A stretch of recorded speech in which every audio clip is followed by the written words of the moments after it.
Last week we discussed that it's never too early nor too late to start saving for college for your kids.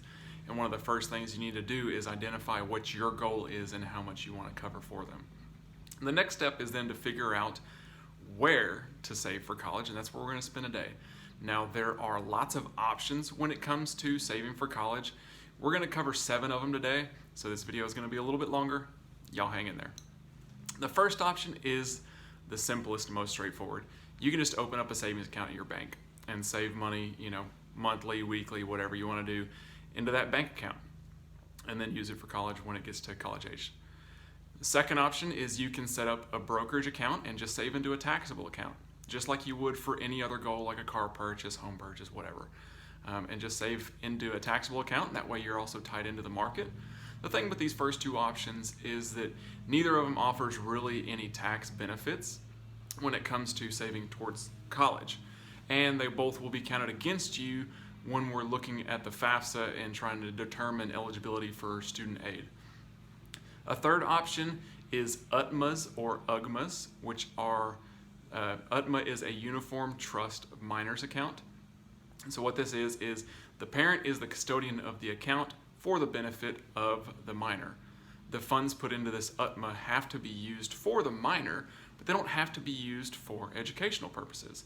So if you don't know if that kid is going to go to college, that may be a way to save there. You can use it for college if you want. You can use it for something else, but it needs to be used for the kid. The caveat becomes, once that kid reaches age of majority, which here in Texas is 21, those funds are theirs to do with whatever they want to. So if they're responsible, they can use it for a car purchase, or they can keep it for the down payment on their home, but those funds are theirs to do with whatever they want. Option number 4 is one of the more popular ones, and it's probably one that you've heard of. It's the 529 plan. You put money into a 529 plan, it grows tax deferred, and then when you withdraw those funds, they are tax free if they're used for educational purposes. If they're not used for educational purposes, it's counted against you as ordinary income, and there is a 10% penalty on that. Now, educational purposes is things like room and board, tuition, fees. They're pretty liberal on what counts for educational purposes, but it has to be used for educational purposes. The 5th option is a Coverdell, which works very similarly to the 529 plan.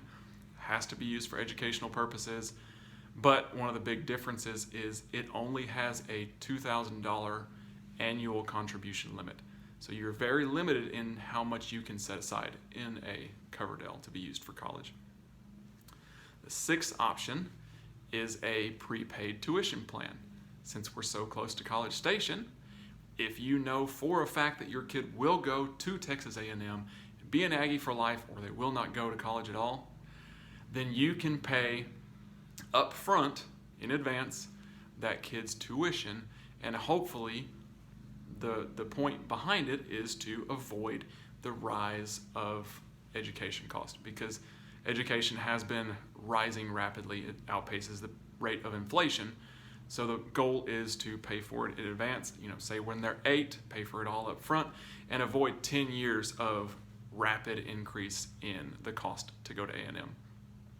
The 7th option is one we don't really recommend, but you can use a Roth IRA to actually pay for your child's education. If you pull out money from a Roth and use it for educational purposes, it avoids some of the penalties that are associated with taking money out of a Roth before 59 and a half. However, Roths are a Roth individual retirement account. Did you catch that? Retirement. It's meant to be used for retirement as its main purpose. So if you pull funds out for education for your child, those funds aren't there to continue to grow for you for retirement. And we always tell our clients, you can borrow for college, but there's no way you can really borrow for retirement. Now, I know we covered a lot of options, so there's a lot out there.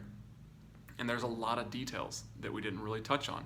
How do scholarships affect in these plans? How does the student aid come into play? If you really want to talk about what plan is right for you or for your kid, and want to talk about, how do we set those up? Y'all can always reach out to us here at Next Step, and we'd love to try and help you figure out what the right one is for you based on what you're trying to do for your kids. Y'all have a good one.